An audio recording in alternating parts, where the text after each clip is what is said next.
안녕하세요. 사연 읽어주는 남녀입니다. 오늘도 와주셔서 감사드리며 그럼 오늘의 사연 읽어보겠습니다. 요즘 세상을 보면 잘난 사람이 너무 많은 것 같아요. 저보다 못난 사람이 있는 걸까 싶을 정도로 말이에요. 원래는 이렇게나 심하게 못 배워서 힘들고 슬프다는 생각을 살면서 해온 적은 많이 없었습니다. 이런 마음이 들기 시작한 것은 제 딸아이를 낳고부터였죠. 저는 형제만 7인 찢어지게 가난한 집의 막내 딸이었어요. 어릴 때 기억은 배부르게 먹어보고 싶다, 그게 다였습니다. 삶을 사는 것의 기준이 배고프지 않고 덜 힘든 것, 그것이었어요. 제 위의 형제들도 아마 저와 같은 마음이었을 겁니다. 가난한데 쓸데없이 형제만 많으니 제대로 배운 사람 하나 없었어요. 그래서 위로 있는 언니들은 안 굶으려고 그나마 형편이 좀 덜한 집에 시집을 갔어요. 오빠들은 막노동꾼이 되거나 어디 가서 직업을 말하기도 애매한 사람들이 되었습니다. 그때는 그게 부끄럽게 여겨지지도 않았어요. 그런 사람들이 동네에 많았고 그저 먹고 살기만 하면 되는 거였으니까요. 막내로 제가 집에 남아있을 수 있는 시간은 제가 시집가기 전까지였습니다. 마지막까지 제가 남아있으니 부모님은 저마저 치워버리려 하셨어요. 그래서 동네에 다리를 저는 사람이 있었는데 그 집에 돈을 좀 받고 절 보냈습니다. 그 집 아들은 홍기가 꽉 찼는데도 다리가 불편하니 시집 오는 사람들이 없었거든요. 그래서 제가 낙점이 된 거죠. 한 입이라도 줄여야 했으니 말입니다. 그렇게 해서 지금의 남편을 만나게 되었습니다. 지금 돌이켜보면 그 당시에 어렸던 저는 정말 아무 생각이 없었어요. 순내야, 그 집 가면 이런 밥 안 먹어도 돼. 배 터지게 먹으면서 살 수 있어. 집도 우리 집같이 키워가면서 살아야 하는 게 아니라 튼튼한 집이야. 겨울에 바람도 안 들어올 것이야. 그러니 그 집 가서 살아. 결혼이다, 시집 보내는 거다, 그런 말도 없었습니다. 그냥 덜 힘들려고 가는 집이었어요. 시댁에 처음 간 날이었죠. 저희 집은 엄청나게 가난했기에 초가에서 살았거든요. 그래서 벽돌로 지어진 남편의 집이 그리도 따뜻하고 좋아 보일 수가 없었습니다. 그리고 남편의 첫인상은 제가 긴장할 필요도 없이 아주 온화했어요. 동네에서 남편은 괴물같이 불렸었어요. 순내야, 저기 배나무 집 있지? 거기 아들이 나보다 3살이 어린데 얼굴도 흉측하고 다리를 전다 하더라. 나도 본 적은 없어. 그런데 동네 사람들이 그러는데 걔가 집에서만 있어서 많이 이상하대. 하도 밖에 안 나오니까 얼굴 본 사람도 몇 없고 얼굴 봤다 하는 애들도 말이 다 다르더라. 암튼 그쪽 집 갈 때는 돌아서 가. 알았지? 괜히 그 괴물한테 붙들려서 해코지 당할라. 제가 알 정도면 모르는 사람이 없다는 말인데 그만큼 남편의 집은 모두가 꺼려하던 곳이었습니다. 소문이 참으로 무성했던 집이었거든요. 남편과 어색하게 인사를 하고 시어머니께서 차려주신 상을 받는데 태어나서 처음 보는 것들이 정말 많았습니다. 나물 같은 건 꿈도 못 꾸었는데 생선, 게다가 고기까지 침이 흘러나올 것 같아서 저도 모르게 손으로 입을 가릴 정도였죠. 시어머니께서는 제게 먹으라고 한마디 하셨는데 표정이 좋지는 않으셨어요. 어색하게 밥을 먹으면서도 저는 너무 행복했습니다. 매일 이렇게 먹고 살 수 있다니 나는 부잣집에 시집을 온 게로구나 하고 말이죠. 그리고 밥 먹는 중간중간 제가 팔이 짧아서 반찬이 손에 닿지 않을 때가 있었는데요. 그럴 때마다 남편이 힐끗 눈치를 채고는 집어서 제 수저 위에 올려주었습니다. 절 쳐다보지는 않았고요. 그때는 그런 것도 몰랐습니다. 먹을 것에 이미 눈이 돌아 있었으니까요. 식사 시간이 지나고 시어머니께서 요리를 깔아두었다고 방으로 오라고 하셨어요. 그제야 긴장이 되었습니다. 좁은 방에 떡 하니 입을 보만 있었죠. 베개 2개예요. 저와 남편을 들여보내고 시어머니는 나가셨어요. 그런데 저는 저도 모르게 깔아놓은 이불을 만져댔습니다. 이거 너무 보드라워요. 이런 거 처음 만져보는데 진짜 이 위에서 자도 되는 거예요? 너무 부드럽고 미끄러워서 누우면 바로 잠들 것 같아요. 너무 좋아요. 어머니가 신경을 많이 써주신 모양이에요. 신혼 첫날 밤이라고요. 오늘 피곤할 테니 어서 자요. 나는 할 게 있어서 조금 있다가 누울 거예요. 남편은 제게 이불을 턱 아래까지 올려 덮어주고는 한편에서 자기 다리를 주물러 댔습니다. 남편은 어릴 때부터 한쪽 다리만 순환이 안 되어서 그쪽 다리가 조금 짧았거든요. 그래서 그 다리를 꼭 풀어줘야 했어요. 그렇지 않으면 피가 안 돌아서 썩을 수도 있다고 했죠. 희귀병이라고 했습니다. 평생을 안고 가야 하는. 그때 저는 들뜬 마음뿐이었지 남편의 다리고 뭐고 신경 쓰지 않았죠. 제가 눈을 말똥말똥 뜨고 있자 남편은 다리를 주무르면서 자장가를 불러주었어요. 낯설고 불편하니 잠이 안 오는 것은 당연하다면서요. 그런데 그날 남편이 불러주던 자장가가 어찌나 달콤하던지 저도 모르게 잠이 들었던 기억이 있습니다. 그만큼 남편은 친절하고 배려 깊은 사람이었죠. 그 자장가처럼요. 그렇게 시댁의 첫날이 저물고 며칠 지내보니 알 수 있었습니다. 제가 생각하는 수준의 부잣집은 아니라는 것을요. 시댁에서 저를 데려올 때 저희 부모님께 거의 다 털어주고 남은 걸로 신혼방에 이불 그리고 첫날의 음식을 대접해 주신 것이었어요. 그날 딱 하루 동안만 제가 꿈꾸던 것을 누릴 수 있었던 거였죠. 정신을 차리고 보니 현실이 보였어요. 하긴 저 같은 가난한 집 딸이 어떻게 부잣집에 시집을 올 수 있었겠어요. 남편은 다리가 불편한 탓에 제대로 된 일은 하지 못했습니다. 동네에 밭일이 잡히면 그것만 좀 도와줄 수 있었고 그것마저도 추워지면 못했죠. 실질적으로 시어머니와 시아버님이 죽어라 일을 하셨습니다. 그래서 제가 집에서 할 수 있는 것은 집안일을 하는 것이었어요. 새벽부터 시부모님이 나가셔서 밭일을 하시면 새참을 만들어내가고 빨래를 하고 집안을 치웠습니다. 남편은 일이 없으면 저를 도와주었어요. 그래서 힘들지 않았어요. 남편은 정말 착한 사람이었거든요. 다리만 불편할 뿐이었어요. 동네 소문과는 다르게 바른 이미지였고 콧대도 똑바르게 고다 있었죠. 멋진 외모였습니다. 틀어진 것은 고작 그 다리 하나뿐이었어요. 그때 제 마음은 당장에 시집간 제 언니에게 달려가서 내 남편 괴물 아니다, 멋지게 생겼다라고 자랑하고 싶었습니다. 그리고 남편은 제가 먼저 아는 척을 할 때까지 절 털끝도 건드리지 않았어요. 제게 손대는 것은 고작 이불을 덮어주는 것, 머리카락을 쓸어주는 것 뿐이었습니다. 그 당시 남편의 나이 21였고 저는 17이었죠. 분에 넘치지는 못해도 그렇게 사는 게 편하고 좋았습니다. 그런데 그마저도 오래가지는 못했어요. 시아버님이 지병으로 돌아가셨고 얼마 지나지 않아서 시어머니도 돌아가셨습니다. 그래서 당장에 저와 남편은 나가서 일을 해야만 했지만 그 어디에도 갈 수가 없었습니다. 그러다가 동네에 말을 잘 옮기는 이가 여기는 너무 시골이라 돈벌이가 안 되니 시내로 나가야 한다고 말했어요. 계속 있다가는 굶어 죽기 십상이라고 말이죠. 그래서 남편이 늦은 밤에 그 집을 정리하고 나가자고 했습니다. 이제 아이도 가질 것이고 그럼 교육을 시켜야 하니 무조건 나가야 한다고 말이죠. 아직 아이는 없지만 적어도 나처럼 집에만 갇혀있게 키우고 싶지 않아요. 그러니 서둘러서 우리도 나갑시다. 여기서 차 타고 1시간만 나가면 교회도 있고 아이들 가르치는 곳도 많아요. 그리고 이런 돈 안 되는 밭일 말고 뭐든 막노동이라도 할 수 있을 거예요. 내가 잘은 모르지만 여기 계속 있는 건 답이 아닌 것 같아요. 결국 저와 남편은 집을 파는 대로 시내로 나왔습니다. 하지만 당장에 그 돈만으로 할 수 있는 건 아무것도 없었어요.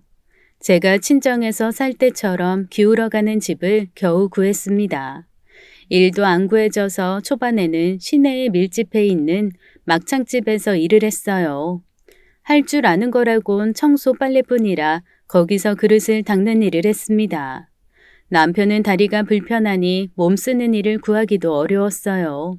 막일도 건강하고 튼튼해야 할 수 있는 거라오. 그런 다리로 무슨 여기 높은 계단만 하루에 수십 번을 올라야 하고 줄을 맞춰서 물건을 날라야 해요. 본인 혼자만 다치면 끝나는 게 아니라 조금이라도 실수 나면 다 같이 죽는 거라고. 가요. 당신 같은 사람은 이런 일 못해. 막일이라고 아무나 막 오는 데인 줄 아나 봐. 남편은 한참을 이렇게 일을 구하러 다녔죠. 그러다 남편이 셈이 밝은 덕분에 어떤 공사장 인부들 돈 챙겨주는 일을 하게 되었어요. 저보다는 남편이 똑똑했고 몸보다는 머리를 쓰는 일이 적합하다는 걸 알게 되었죠. 그렇게 저와 남편은 꼬박 4년간 죽어라 일을 했습니다. 그러다가 아이가 생겼어요. 일하면서 막창을 손질하고 초벌을 하는데 정말 토해가면서 했습니다. 그래도 힘들지 않았어요. 남편과 죽어라 돈을 모았습니다.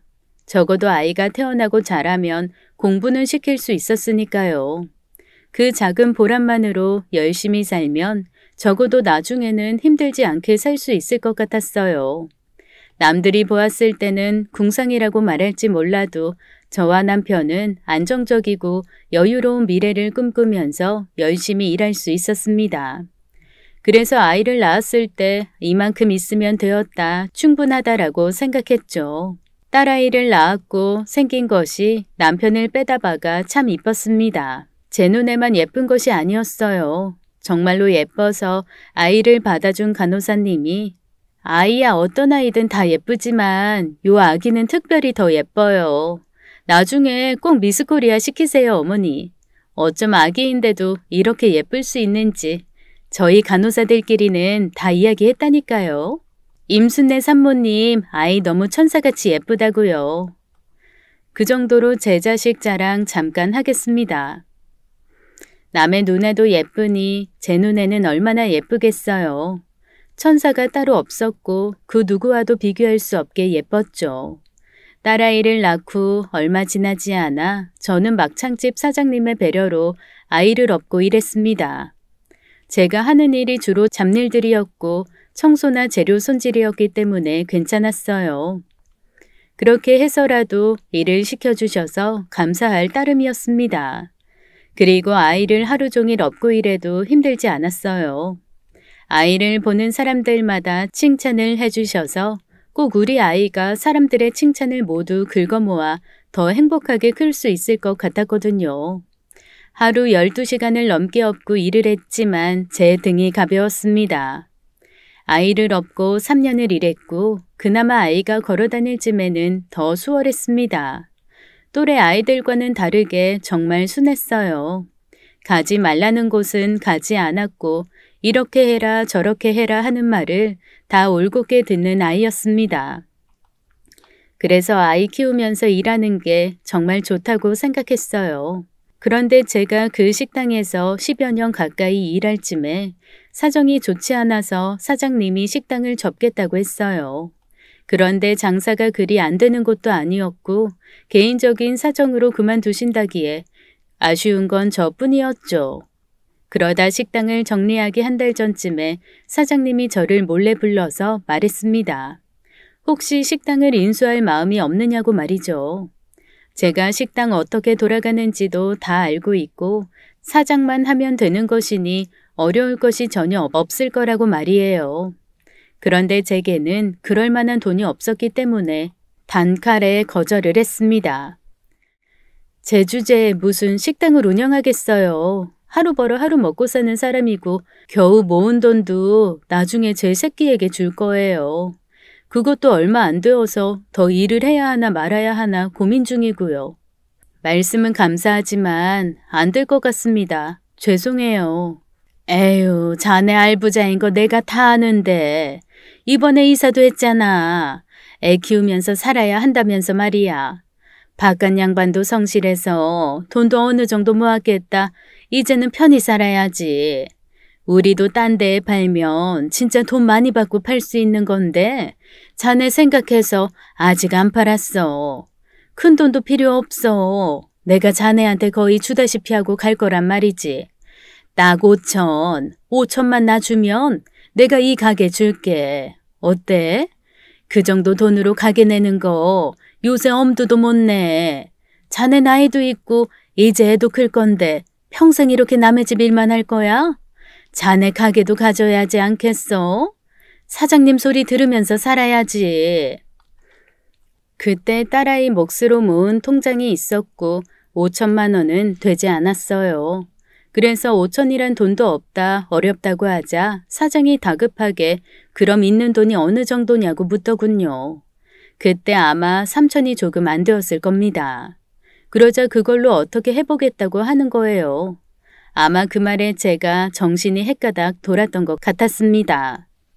가게도 어느 정도 잘 되니까 내가 조금만 돈을 쏟으면 우리 딸아이, 노가다 하는 내 남편 모두 편해질 수 있겠다 싶었어요. 다리도 불편한 남편이 일을 그만두고 나와 장사를 하는 게 더 편하겠다 싶었습니다. 식당 일 도와주는 엄마가 아닌 식당 사장 엄마가 더 좋을 것 같았고요. 인생에 여러 기회가 있는데 이게 그 큰 기회인 것 같다 그렇게 생각했죠. 그래서 집으로 달려가서 남편에게 말했고 남편 또한 10여 년을 넘게 알고 지낸 사장이기에 덜컥 믿어버렸습니다. 그래? 안 그래도 당신이랑 돈을 조금 더 모으면 작은 가게를 해보자고 말하고 싶었는데 좋은 기회인 것 같아. 정말 그 정도 돈으로도 인수를 할 수 있단 말이지? 좋아 여보. 나는 좋아. 다음 날 저는 사장에게 가게를 해보겠다고 말하고 바로 돈을 입금했어요. 그리고 거짓말처럼 다음 날 가게 안의 모든 물건과 사장 내외까지 사라졌습니다. 가게 문 앞에는 저와 같이 사기당한 사람들이 몰려 있었어요. 저처럼 몇 천이면 가게 얻을 수 있다는 말에 깜빡 속은 사람들이죠.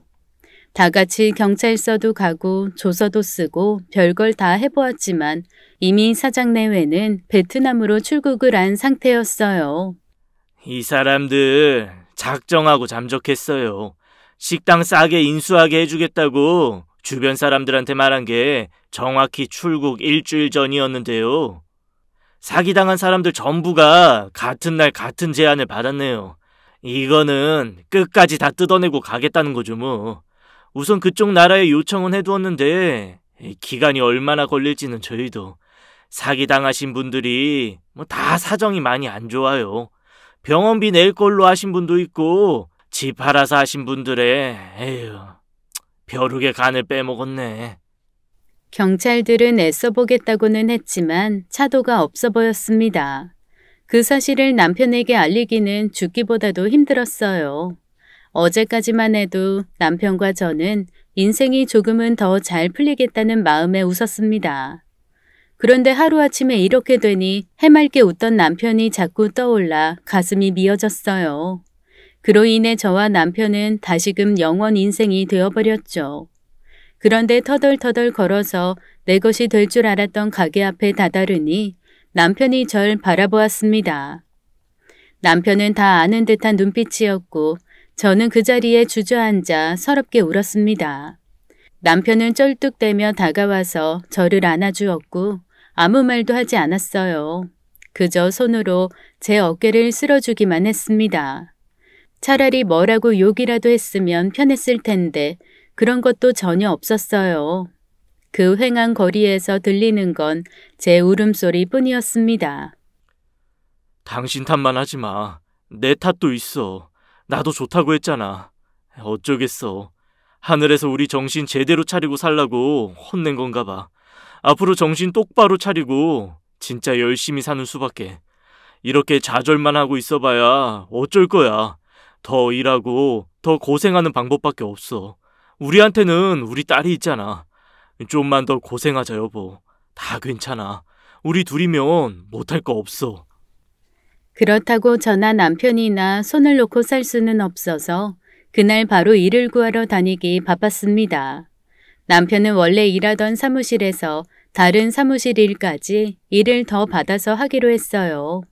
그리고 저도 다른 식당들을 알아보러 다니기 바빴습니다.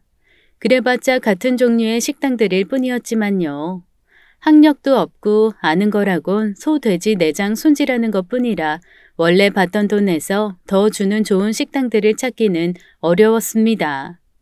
발에서 피가 나도록 돌아다녀도 늘 돌아오는 말은 그동안 뭐하고 사셨냐는 말뿐이었어요. 난 세상에서 제일 열심히 살았는데 말입니다. 그러다가 정말 어마어마하게 큰 쌈밥집 앞에서 멈춰섰고 구인 공고 종이가 보이기에 안으로 들어갔습니다. 다짜고짜 일하고 싶다고 했고 쉬는 날은 없어도 좋다고 말했어요. 사장님으로 보이는 젊은 여자분이 계셨는데 제게 이리로 오라고 말했어요. 따라가니 테이블에 앉으라고 하고는 차를 한 잔 내주었습니다. 숨을 좀 천천히 고르게 쉬시고요. 물 한 잔 먼저 드세요. 그러고서 우리 이야기해요. 여기서 일을 하고 싶으시다는 이야기죠? 대략 보기에 그 당시 30쯤 되었던 저보다도 10살은 어려 보였습니다. 처음엔 너무 젊어서 거기 사장인지도 몰랐어요. 그저 서빙을 도와주는 직원쯤으로 알아봤었습니다. 처음에는 여기서 무조건 일을 해야 한다라는 생각으로 밀고 들어왔었죠. 그런데 찬찬히 숨을 고르면서 그 젊은 여사장을 보니 나는 정말 무엇하고 살았던 거지 그런 생각이 갑자기 몰려오더군요. 젊은 사장은 내게 몇 분의 시간을 주더니 언제부터 일할 수 있느냐고 말했습니다. 그래서 저는 잔뜩 흥분한 채로 언제든지 오늘 바로도 일할 수 있다고 말했어요. 그러자 웃으면서 다른 거 다 상관없고 열심히만 일해주시면 된다고 했습니다. 그렇게 쌈밥집에서 내일부터 보자는 말을 듣고는 나와서 다시 가게를 돌아보는데 정말 큰 가게였습니다. 겁이 날 정도로 제게 위압감을 주는 느낌이 들었죠. 그때는 제가 여태 작은 가게에서만 일을 해서 쫄았나 보다 했어요. 한참 나중에 돌이켜보니 저는 제가 그런 데서 일할 주제도 되지 않는다는 그런 마음이 들었던 것 같습니다. 일을 시작하고 보니 젊어 보였던 여사장은 나이가 30, 저와 같았습니다. 아마도 곱게 자라 고운 얼굴을 유지한 듯했고 아들도 하나 있었죠. 제 딸아이와 비슷한 나이대였고 엄마를 닮아서인지 착하고 바른 아이였습니다. 한 번씩 그 아이가 가게에 와서 자연스럽게 밥을 먹고 사장과 놀다가 갈 때면 저도 제 아이가 많이 떠올랐어요. 내가 저 자리에 있다면 얼마나 좋을까 하고 말이죠. 매일 집에서 혼자 노는 딸인데 내 가게로 오면 내가 밥도 챙겨주고 저렇게 놀아주면 얼마나 좋을까 했어요. 그렇게 저는 하루에도 몇 번씩 부러워만 하면서 그 가게에서 또 10여 년을 일했습니다. 그러면서 딸아이도 성인이 되었죠. 제 딸은 공부를 참 잘했습니다. 머리가 남편을 닮았나 봐요. 신경 써주지 못해서 잘 몰랐는데 자기 힘으로 알아서 대학도 가고 그렇게 학업을 이어갔습니다. 내 속에서 어떻게 이런 딸이 나왔나 싶고 그랬어요. 그리고 그 예쁜 얼굴 그대로 자라서인지 꽤나 인기가 많은 듯 했습니다. 주변에서 딸이 예쁘니 연예인 시켜라, 미스코리아 시켜라, 훈수가 대단했었어요. 그런데 집안이 이 모양이고 제가 이 수준이니 딸아이가 어디 명함도 못 내밀겠다 싶었었죠. 허물어져가는 우리 집 앞에서 한 번씩 비싸 보이는 차들이 들어서 있기도 했어요. 바로 제게 딸아이를 묻는 남자들이 타는 차였습니다. 그래서 저는 괜히 뿌듯하고 그랬어요. 난 이렇게 모자라지만 적어도 내 딸은 더 크게 클 수 있겠다, 대단한 사람이 될 수 있겠다라는 저의 자부심이 되었습니다. 딸이 제 삶의 지표이기도 했어요. 그런데 그런 것들도 결국엔 저의 허황된 자만심이었습니다. 한참 일을 하고 여느 때처럼 집으로 가는 길이었어요. 문 앞에서 딸아이가 어떤 남자와 대화를 하고 있었고 울고 있었습니다. 대화가 잘 들리지는 않았어요. 둘은 한참을 이야기하다 남자가 화가 난 듯 차를 타고 가버렸어요. 괜히 끼어들어서 힘들게 할까봐 딸에게 묻지도 못했죠. 저는 눈치를 보면서 딸아이에게 요새 무슨 일이 있느냐 물으니 무슨 일? 내가 태어난 것 자체가 일 아니야? 이런 집에 이런 부모한테 나 같은 딸이 태어난 게 말이야. 왜 엄마랑 아빠는 조금도 대단하지 못했어? 왜 더 잘 되지 않았어? 왜 인생에 조금도 투자를 하지 않았어? 혹시 나 하나만 바라보고 자식 덕 보겠다 그런 건 아니지? 그런 기대하고 있는 건 아니겠지? 적어도 양심이란 게 있으면. 아니다. 엄마한테 이런 얘기를 해서 뭐래. 내 말이 뭔 말인지도 모를 텐데. 나 일찍 잘게. 커가면서 단 한 번도 제게 투정 한 번을 부린 적 없던 딸이었어요.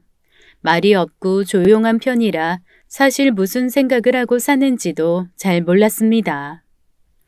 그저 태어나 준 것만으로도 저와 남편에게는 효녀 그 자체였어요. 바르게 자라는 것만으로도 감지덕지할 눈에 넣어도 안 아픈 제 자식이었습니다. 그런데 그 일이 있고 얼마 지나지 않아서 딸아이가 실종되었어요. 아르바이트하는 레스토랑에서도 그만둔다고 얼마 전부터 안 나왔다고 했습니다. 그리고 학교도 그만두었다고 했어요. 요 근래 좀 많이 이상했어요. 이러다가 찾아오는 남자들이 있긴 했는데 늘 같은 남자였거든요. 당연히 남자친구인 줄 알았는데 얼마 전에는 찾아와선 막 싸우더라고요. 그 남자가 좀 사는 집 아들인 것 같던데 그쪽 집에서 반대를 하는 건지 뭔지 개인사라서 제가 정확히 물어보기도 뭐해서 갑자기 일 안 나오기 이틀 전에 매장에서 가부를 받아갔어요. 저희도 곤란했는데 이렇게 어머님이 찾아와 주셔서 그나마 다행이네요. 그 한 달치 월급 땡겨서 준 거 어머님이라도 갚아주셔야겠어요. 저도 그 친구 믿고 준 건데 일주일이 넘게 연락이 안 돼서요. 저는 딸이 일하던 레스토랑 사장에게 가불에 갔다는 돈을 갚아주고 집으로 급히 돌아왔습니다. 그리고 방안을 보니 딸이 어느 정도 물건을 챙겨서 나간 상태였습니다. 언젠가는 오겠지라는 마음으로 기다리니 한 달이 넘어도 감감무소식이었습니다. 그래서 결국 저와 남편은 딸아이를 실종 신고했어요. 그 당시에 워낙 부녀자 납치강간 실종 사건이 많기도 했거든요. 그런데 경찰에서는 작정하고 집을 나간 성인을 찾기란 힘들다고 했습니다. 납치도 아니고 협박 전화도 온 게 없었다고 말이죠. 이런 경우 정말 허다해요. 따님이 집 나가기 전에 가벼운 말다툼이 있으셨다 했잖아요. 뭐 엄마가 뭐라 해서 가출했다, 부모랑 싸워서 홧김에 나왔다 하는 자녀들 많습니다. 밖에서 고생 좀 하면 배고프고 힘들어서라도 들어올 거예요. 집에 가셔서 기다리세요. 별일 없을 겁니다. 하지만 경찰의 말과는 달리 딸아이는 1년간 모습을 보이지도 않았고 집에 돌아오지 않았습니다. 혹시 죽었을까 싶어서 저와 남편은 매일 경찰서에 가서 확인을 하는 게 일과가 되었어요. 그러던 어느 날 식당에서 오래 일했어도 한 번도 손을 베인 적이 없었는데 칼에 손가락을 베었습니다. 아주 깊이 베어서 피가 철철 흘렀어요. 사장님도 저를 보시고는 깜짝 놀라더라고요. 같이 병원에 가서 열바늘을 꿰매었습니다. 사장님이 일찍 들어가 쉬라기에 시큰시큰한 손가락을 감싸주고는 집으로 왔죠. 그런데 집에 오고 얼마 지나지 않아 누가 문을 쾅쾅 두들기는 소리가 났어요. 문을 열어보니 딸아이였습니다. 1년 만에 집으로 돌아온 것이었어요. 그런데 딸아이가 참 좋아 보였습니다. 내 딸이 맞나 싶을 만큼 호화로워 보였고 내가 일하는 식당 여사장보다도 고급스러워 보였습니다. 그런데 한 손에 아기가 들려 있었어요. 자기가 낳은 자식이라고 했습니다. 아들이라고요. 내 손주라고 말이죠. 놀라서 자초지종을 물으니 딸아이는 묻는 말에 제대로 답도 안 하고 알 수 없는 말들만 늘어놓기 바빴어요. 가만 보니 딸아이 눈빛이 이전과는 많이 달라져 있었어요. 모습은 그대로이지만 눈빛과 말투 그리고 숨소리까지도 낯설었어요. 애아빠네 집은 엄청 부자야. 집도 우리 집에 20배는 될 거야. 그리고 집에 일하는 사람도 있어. 게다가 나 만날 때 애아빠 용돈이 얼마였는 줄 알아? 내가 정말 뼈 빠지게 아르바이트를 해도 한 달에 100만 원을 못 버는데 얘 애아빠 한 달 용돈이 200이래. 진짜 재미있지 않아, 인생? 너무 웃기지, 엄마? 엄마랑 아빠 그리고 나 이렇게 죽도록 열심히 살아도 고작 그 인간 한 달 용돈만도 못하게 벌어. 너무 웃겨. 진짜 어이없어서 웃음이 다 나. 딸은 조금 취한 듯 보였습니다. 걸치고 있는 비싸 보이는 것들이 대체 다 어디서 났는지 묻자 자신이 다 산 것이라고 했어요. 돈이 많다고요. 갑자기 많아졌다고요. 그래서 애 아빠가 준 것이냐, 아이 아빠는 언제 인사를 오냐 모르니 사라졌다고 했습니다. 아이 아빠는 있는데 없다고요. 올 수 없는 사람이라고 말이죠. 앞뒤 말이 안 되게 한참을 떠들던 딸아이는 지친 듯 잠이 들었어요. 남편에게 연락하여 딸이 돌아왔다 했고 야근까지 해야 했던 남편은 곧바로 왔습니다. 그리고는 잠이 든 딸아이를 한없이 어루만졌어요. 아무것도 묻지 않고 그저 돌아왔으니 다행이라는 말뿐이었습니다. 뭐가 사정이 어찌되었던 돌아와서 다행이다. 아주 천만 다행이야. 간밤에 꿈에 이 녀석이 나와서 혹시나 죽었으려나. 죽어서 내 꿈에 나왔나. 얼마나 놀랐는지. 이렇게 살아서 왔으니 되었어. 괜찮아. 딸아이는 그렇게 돌아오고 한동안은 집안에 갇혀 지내면서 아무데도 나가지 않았습니다. 아이가 빽빽 울어도 돌보지 않았고 그저 흐리멍덩한 눈으로 반지 앞방 창문 밖을 바라보기만 할 뿐이었습니다. 밥도 제대로 챙겨 먹지 않는 듯 했고 거의 누워있거나 밤마다 울고 있었어요. 제가 그 어떤 걸 물어도 답하지 않았습니다. 너 대체 언제까지 이렇게 살 생각이야? 혼내지 않을 테니까 엄마한테라도 좀 털어놔. 아이 아빠는 어떻게 된 건지, 이 비싼 물건들은 어떻게 된 건지, 또 앞으로 아이랑 어떻게 살 계획인지 얼른 정신 차리고 말하지 못해? 숨 쉬면 사는 거고 숨이 멈추면 안 사는 거겠지. 계획하고 열심히 사는 게 무슨 의미가 있어? 부질없어. 사는 거 다 부질없어. 그렇게 지내길 한 달쯤 되었을까 퇴근하고 집에 가니 딸아이가 비싸 보이는 고기를 사다 놨더라고요. 그리고 저와 남편 주려고 샀다며 비싼 옷을 건넸습니다. 이런 것들은 또 다 어디서 났냐고 물으니 자신에게 요술 상자가 있다고 했습니다. 계속 뽑아 쓸 수 있는 요술 상자가요. 석연치 않았습니다. 그런데 집으로 돌아온 이래로 내내 어두웠던 딸이 처음으로 웃으면서 말하니 저와 남편은 딸에게 덩달아 맞춰주었어요. 자식이 웃으니 기뻐하지 않을 부모가 누가 있겠어요. 그렇게 사나흘을 웃고 베풀던 딸아이는 또 갑작스레 사라져 버렸습니다. 그것도 자기 자식도 두고 말이에요. 그때는 바로 실종신고를 했어요. 그렇게 비싼 걸 두르고 온 딸이 아무것도 가지고 나가지 않은 상태인 걸 확인했거든요. 신고 왔던 신발까지도 그대로 있었습니다. 입고 왔던 옷도요.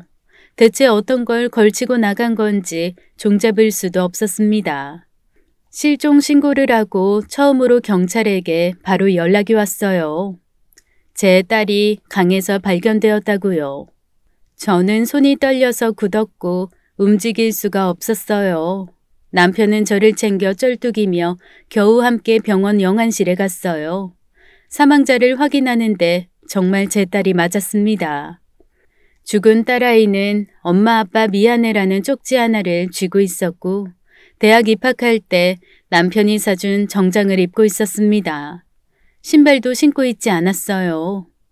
딸아이 대학 입학할 때 정말 예쁜 구두를 사주고 싶어서 남편이랑 딸이랑 함께 시장을 한없이 돌아다녔었습니다. 그런데 백화점에서 정장을 맞추고 나니 돈이 없었어요. 그래서 구두는 살 수가 없었죠. 한참을 돌고 돌아 다리가 아플 때쯤에 딸아이가 그랬습니다. 엄마, 구두는 안 사도 될 것 같아. 어차피 면접 볼 때나 신을 거고 발 아파서 사도도 맨날 신지도 못하는 거 뭐하러 사? 필요할 때만 빌리면 돼. 사지 말고 집에 가자. 그때 사줄 걸. 빚을 내서라도 신겨줄 걸 싶었습니다. 딸의 마지막은 그게 다였습니다. 너무 쓸쓸해 보였어요. 죽을 생각까지 하기가 힘들지도 않았는지 살려고 노력한 흔적도 없었다고 했습니다. 범죄의 흔적이라곤 하나도 없었죠. 딸아이 태울 때가 돼서야 우리는 신을 사다 딸아이 발에 신겨주었습니다. 좀 있으면 겨울이 오는데 가는 길 발이 시려울까 봐서요. 죽은 딸아이 발을 한없이 어루만지다가 보냈습니다. 어떻게 이렇게 가슴을 찢어놓고 가니? 태어났을 땐 그렇게나 가슴을 벅차게 만들더니 어떻게 이렇게 갈기갈기 찢어놓고 가, 이 녀석아. 하지만 저와 남편은 길게 슬퍼할 새도 없었습니다. 자식을 보냈으나 자식의 자식, 손주가 남아있었거든요. 그리고 딸이 남긴 어마어마한 빚이 남아있었습니다. 딸 장례를 치르고 묻어주고 돌아오니 집으로 엄청난 양의 경고장들이 날아왔어요. 전부 카드사였어요. 딸아이가 사용한 카드 내역이 모두 해서 1억 가까이 되었습니다. 학생이었는데 카드 발급은 또 언제 어떻게 한 것인지 알 수도 없었습니다.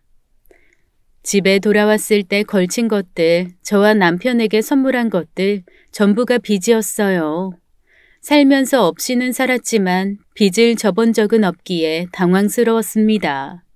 어떻게 해야 할지 막막했고 그 다음 날부터는 전화가 빗발쳤어요. 딸아이가 카드 이외에 제3금융에도 빚을 지은 상태였습니다. 그래서 집에 쫓아오겠다는 협박 전화도 오고 한 번씩 제가 일하는 식당에도 사람이 찾아왔어요. 사는 게 사는 것 같지가 않았습니다. 카드사에서는 먼저 저와 남편의 급여 통장을 압류 조치했습니다. 월급이 들어오면 바로 빼가려고 말이죠. 그런데 그게 없으면 손주와 우리 가족들이 먹고 살 수가 없었어요. 그래서 급한 대로 사장님께 사정을 말하고 당분간만 월급을 현금으로 달라고 요청을 해두었습니다. 이자라도 먼저 갚으면 월급 압류는 풀어준다고 해서 매달 이자를 갚았어요. 그런데 이자만 매달 250만 원이었습니다. 남편과 제가 버는 돈이 한 달에 300만 원이 조금 못 되었어요. 그런데 원금도 아니고 이자만 갚아나가는데도 죽을 것 같았습니다. 저는 옛날에 딸을 키웠을 때처럼 손주를 업고 일을 다녔어요. 다행히 지금 사장님이 많은 배려를 해주셨죠. 그런데 예전과는 다르게 너무 허리가 아팠습니다. 일이 끝날 무렵이 되면 머리가 띵할 정도로 아이를 업고 일하는 것이 벅찼어요. 정말 이러다가 죽겠다 싶었습니다. 하지만 그나마 버틸 수 있었던 것이 손주가 딸아이를 많이 닮아 있었어요. 딸처럼 순했어요. 일하는 곳이 시끌벅적하고 사람들이 많이 왔다 갔다 하는데도 손주는 거의 울지 않았습니다. 한 번씩 손님들이 손주를 볼 때면 예쁘다고 하는데 그때마다 죽은 딸아이가 떠올라서 몰래 눈물을 훔쳤습니다. 그리고 남편은 지금 하는 일에 더 일을 늘려서 건물 청소하는 일까지 시작했어요. 이거 갚아야 하는 돈이기는 하지만 평생 다 갚지도 못하는 돈 내면서는 살 수는 없는 노릇이잖아. 손주도 커가고 우리가 자식은 잃었지만 손주까지 잃지는 말아야지. 다 괜찮아. 괜찮아질 거야. 살려면 살 수 있는 거야, 인생이. 안 되면 잠을 안 자고라도 돈을 벌어야지. 갚아야지. 2번 잃지는 않을 거야. 기존에 일을 하면서도 남편은 고작 5시간밖에 자지 못했습니다. 그런데 거기에 청소일 3시간이 늘어서 남편은 2시간밖에 자지 못했어요. 그마저도 저 혼자 아이를 업고 일을 한다며 미안해했습니다. 본인이 능력이 있는 사람이었다면 자식을 죽게 하지 않았을 거라면서 자기 탓을 하기만 하는 사람이었습니다. 남편은 딸의 죽음에 죄책감을 느꼈어요.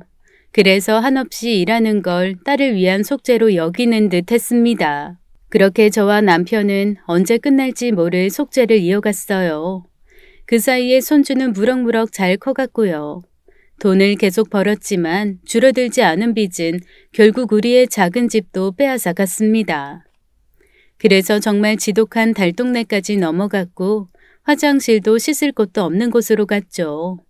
방 하나에 부서진 컨테이너를 겨우 조립해 놓은 듯해 보이는 곳이었습니다.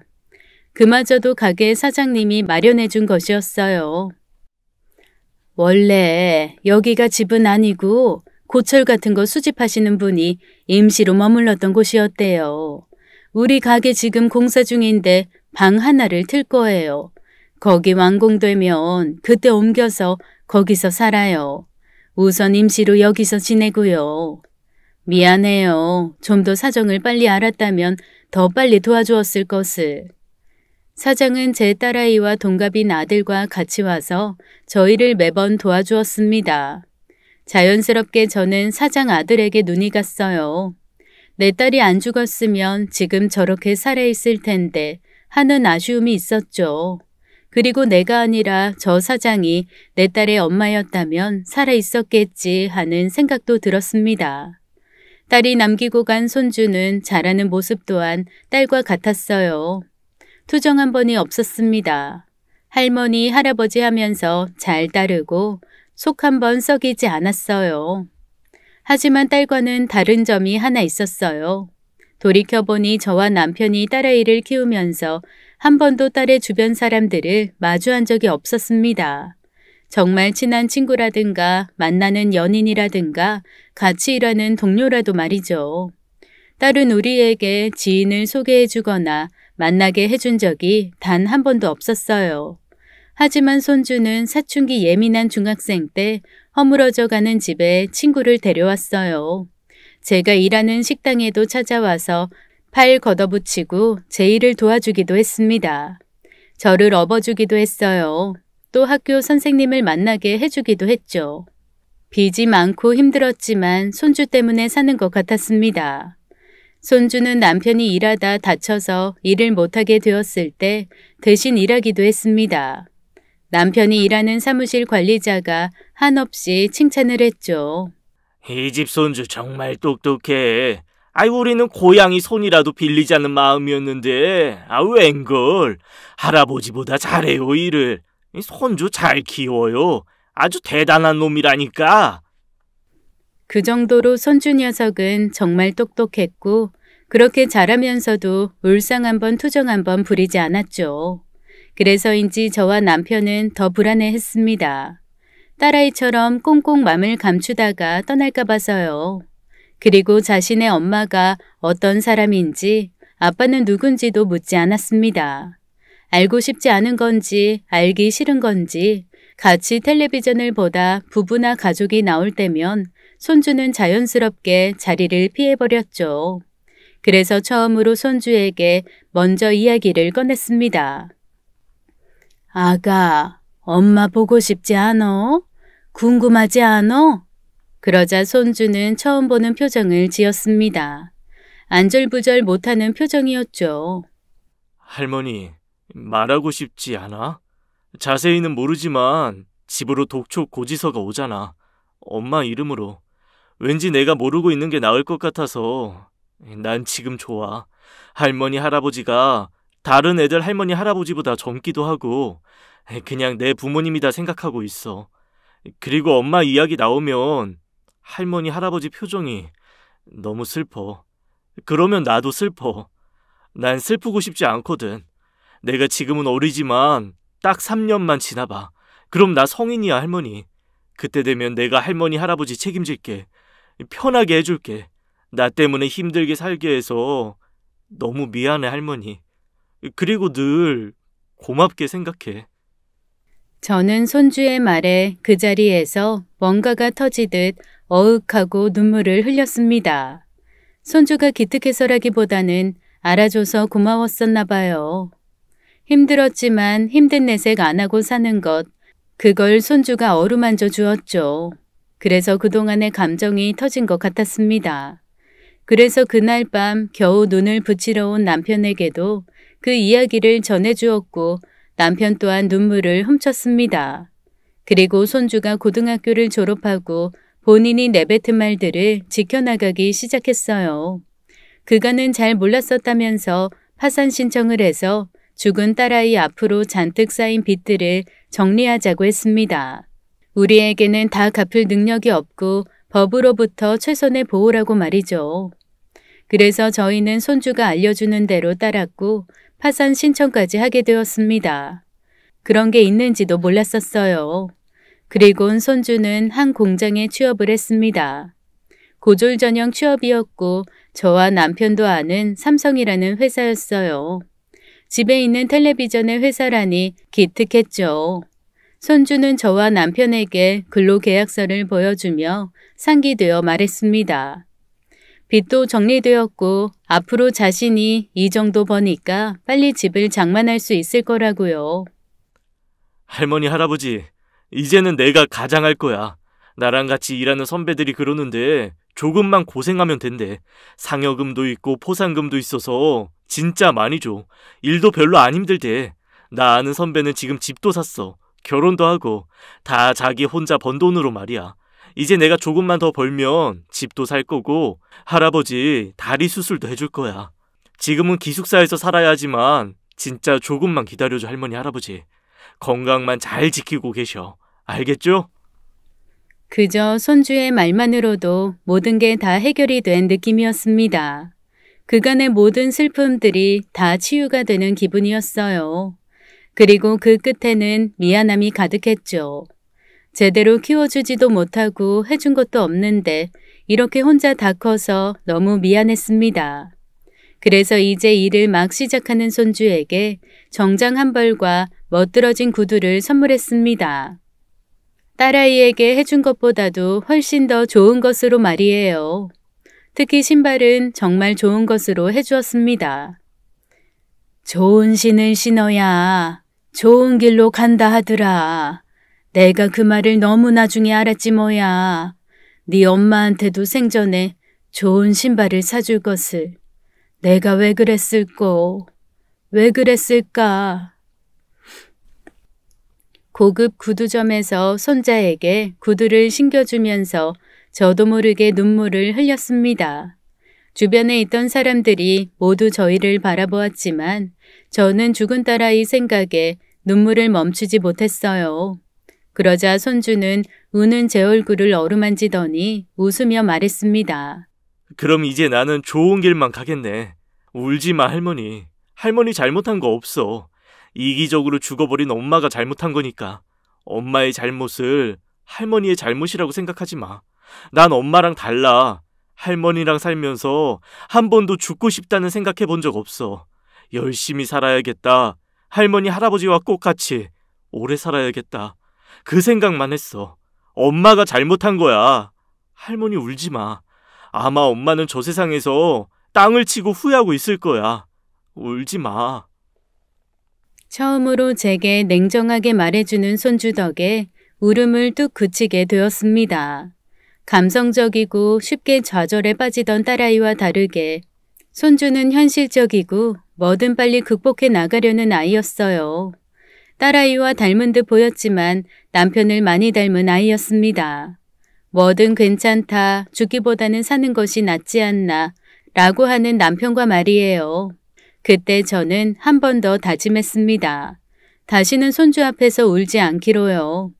손주는 직장을 다니며 먼 거리임에도 한 번씩 집에 찾아왔어요.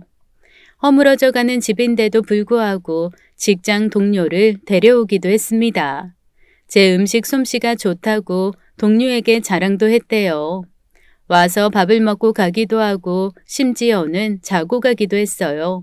저는 집이 협소하여 내내 부끄러워했지만 손주는 그 어떤 내색도 안 했습니다. 오히려 아무것도 가진 거 없는 저와 남편을 자랑스러워만 했죠. 그러다 어느 날은 손주가 그 쓰러져 가는 집에 결혼할 여자라고 데리고 왔습니다. 친구들이야 어떻게든 우리 사정 고려해 볼 수 있지만 결혼할 여자를 이런 집으로 데리고 오게 하다니 도망이라도 갈까봐 제가 다 조마조마했어요. 그 속도 모르고 손주는 생글생글 웃으면서 정확히 3년 뒤에 결혼할 거라고 했습니다. 할머니, 1년 뒤에 우리 집 장만하고 이 사람이랑 결혼할 거예요.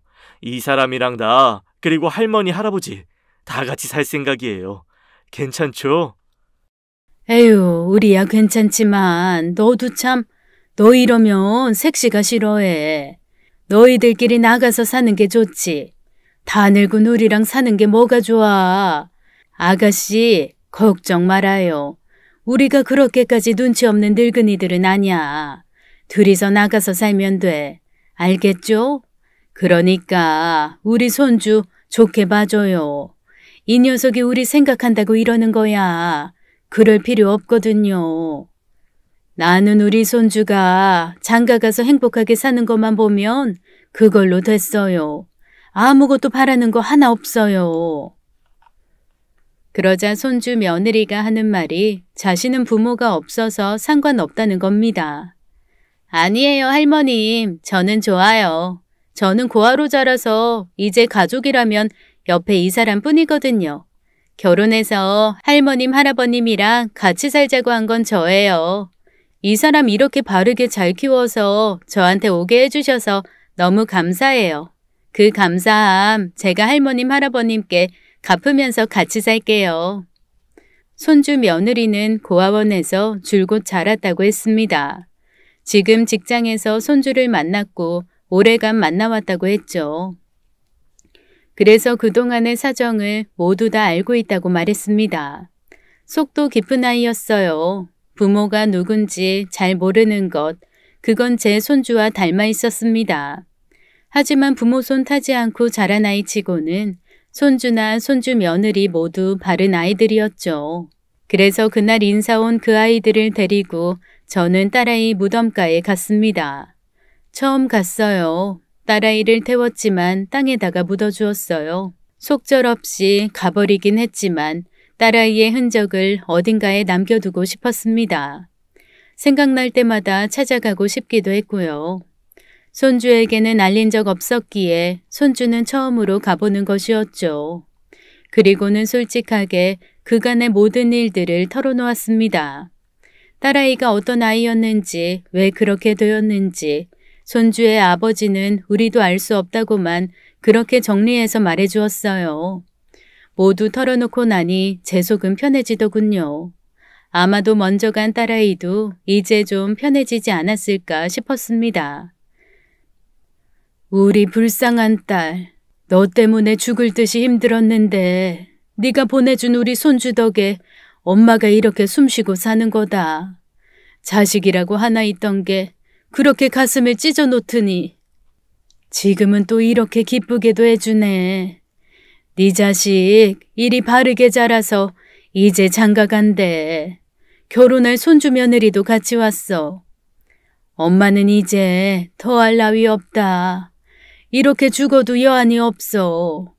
아니지.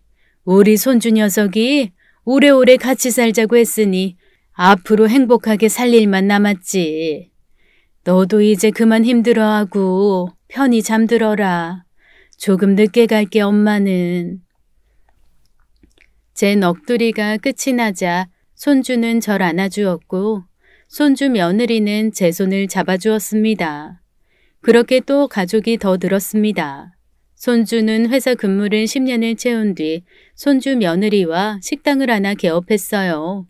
저와 남편에게 사기로 슬픔을 안겨주기도 했던 그 식당을 말이죠. 원래 제가 근무하던 쌈밥집 사장님이 아들을 따라 미국으로 건너가면서 가게를 내놓았어요. 그걸 손주와 손주 며느리가 인수를 했습니다. 그래서 온 가족이 다 같이 운영 중이에요.